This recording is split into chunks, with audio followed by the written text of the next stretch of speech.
नमस्कार, मैं हूं संजय सिंह महान और आप देख रहे हैं यूपी ताजा न्यूज। आज है 22 जून 2026 सोमवार, जेठ शुक्ल पक्ष अष्टमी। यहां हम आपके लिए लाए हैं हमीरपुर, महोबा, बांदा, जालौन के समेत देश प्रदेश की अहम अपडेट। आज हमारे खास कार्यक्रम का 724वां एपिसोड। सबसे पहले बात करते हैं बाजार भाव की। आज सोने का भाव है 1,46,220 रुपए, वहीं चांदी है 2,49,900 रुपए। मुख्यमंत्री योगी आदित्यनाथ ने राट के वीएनवी डिग्री कॉलेज में 75 विकास परियोजनाओं का लोकार्पण और शिलान्यास किया। मुख्यमंत्री ने कहा कि अब बुंदेलखंड के युवाओं को रोजगार के लिए पलायन नहीं करना होगा। उन्होंने कहा कि पुलिस भर्ती में बुंदेलखंड के नौजवान सफलता प्राप्त कर रहे हैं और आने वाले समय में सिंचाई तथा पेयजल की समस्याएं भी समाप्त होंगी। सीएम ने जल संरक्षण पर जोर देते हुए लोगों को जागरूक रहने का संदेश दिया। समाजवादी पार्टी पर निशाना साधते हुए उन्होंने कहा कि पहले प्रदेश जातिवाद और परिवारवाद की राजनीति का शिकार था, लेकिन आज उत्तर प्रदेश नई पहचान बन चुका है। मुख्यमंत्री ने कहा कि बुंदेलखंड एक्सप्रेसवे क्षेत्र के विकास का नया आधार बना है और अब उत्तर प्रदेश में गोला बारूद, तोप और मिसाइलों का निर्माण हो रहा है। खबर महोबा से है, जहां मुख्यमंत्री योगी आदित्यनाथ ने महोबा पहुंचकर सबसे पहले गोरखगिरी पर्वत पर पूजा अर्चना की और बाद में मोदी ग्राउंड में 697 करोड़ की 88 परियोजनाओं का लोकार्पण व शिलान्यास किया।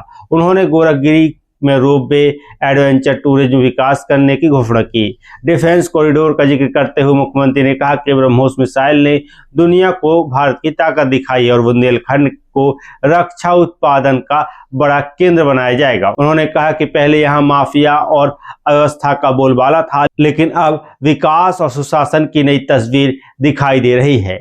हर घर जल योजना का उल्लेख करते हुए मुख्यमंत्री ने कहा कि आने वाले समय में हर घर तक शुद्ध पेयजल पहुंचेगा। खबर हमीरपुर से, जहां हमीरपुर के ललपुर थाना क्षेत्र में वेतवा नदी किनारे स्थित गुरु बाबा मंदिर में रहने वाले 75 वर्षीय पुजारी लल्लू राम प्रजापति उर्फ आत्मानंद राम महाराज की हत्या से इलाके में सनसनी फैल गई। पुजारी का शव मंदिर परिसर में मिला।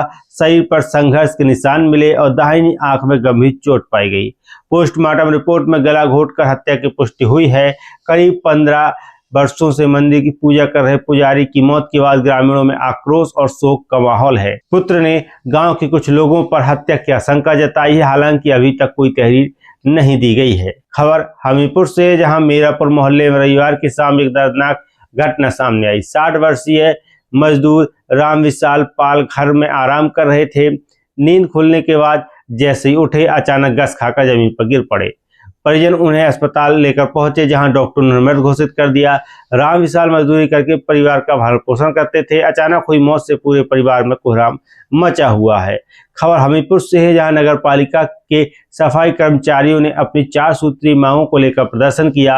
डॉक्टर अंबेडकर पार्क से कलेक्ट्रेट तक पैदल मार्च निकालकर कर्मचारियों ने एडीएम न्यायिक को ज्ञापन सौंपा। कर्मचारियों ने पुराने कार्य समय की बहाली, स्पेशल ग्रेड का लाभ, आउटसोर्सिंग कर्मचारियों के बढ़े मानदेय का भुगतान और नालों के निर्माण कार्यों को नियमानुसार कराने की मांग की। उन्होंने चेतावनी दी कि यदि 23 जून तक मांगें पूरी नहीं होती हैं तो आंदोलन शुरू किया जाएगा। खबर मौदा से है, जहां राम मंदिर दान में कथित हेराफेरी के विरोध में आम आदमी पार्टी ने मौदा कस्बे में प्रदर्शन किया। कार्यकर्ताओं ने भीख मांगकर 420 रुपए एकत्र किए और प्रतीकात्मक रूप से दान में गड़बड़ी करने वालों को भेजने की बात कही। प्रदर्शन के दौरान कार्यकर्ता चंदा चोर, गद्दी छोड़ जैसे नारे लगाते रहे। खबर कुरारा से है, जहां गुरुवार को आई आंधी के बाद जल्ला फीडर क्षेत्र के कई गांवों में बिजली आपूर्ति ठप हो गई है। रिठारी, चखोटी, जल्लापारा, कंडौर, शंकरपुर, जखेला और मलहरा समेत कई गांव अंधेरे में डूब गए हैं। बिजली न होने से पेयजल संकट भी गहरा गया है।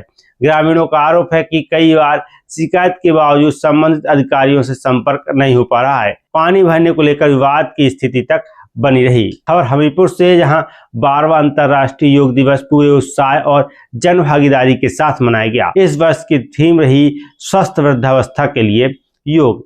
मुख्य कार्यक्रम राजकीय स्पोर्ट्स स्टेडियम में आयोजित हुआ, जहां जनप्रतिनिधियों, अधिकारियों, विद्यार्थियों और आम नागरिकों ने सामूहिक योगाभ्यास किया। योग विशेषज्ञों ने योग के शारीरिक, मानसिक और आध्यात्मिक लाभों की जानकारी दी। उधर पुलिस लाइन में भी एसपी मृगांक शेखर पाठक की मौजूदगी में पुलिसकर्मियों ने योगाभ्यास किया। और राष्ट्र से मुख्यमंत्री के दौरे के दौरान कई लोगों को पुलिस ने घरों में ही रोक लिया। मुख्य मार्ग के चौड़ीकरण से प्रभावित होने वाले दुकानदारों की ओर से ज्ञापन देने जा रहे गणेश गुप्ता को घर में नजरबंद कर दिया।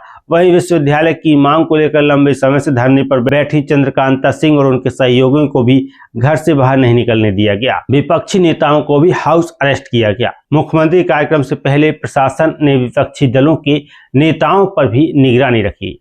सपा युवजन सभा के जिलाध्यक्ष मान सिंह यादव को राट स्थित आवास में हाउस अरेस्ट किया गया।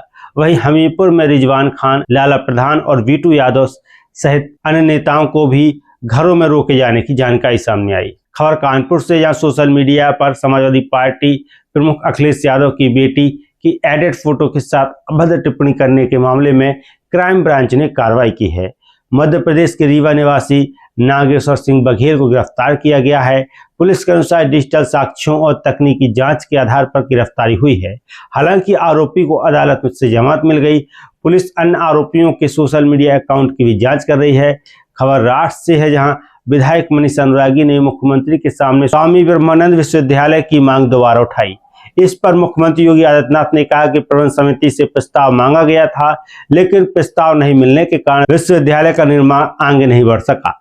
उन्होंने कहा कि शाहजहांपुर और भदोही के प्रस्ताव मिलने पर वहां विश्वविद्यालय स्थापित कर दिए गए हैं। वहीं ब्रह्मानंद महाविद्यालय प्रबंधन का दावा है कि वर्ष 2023 में 25 एकड़ भूमि सहित प्रस्ताव और आवश्यक दस्तावेज शासन को सौंपे जा चुके हैं।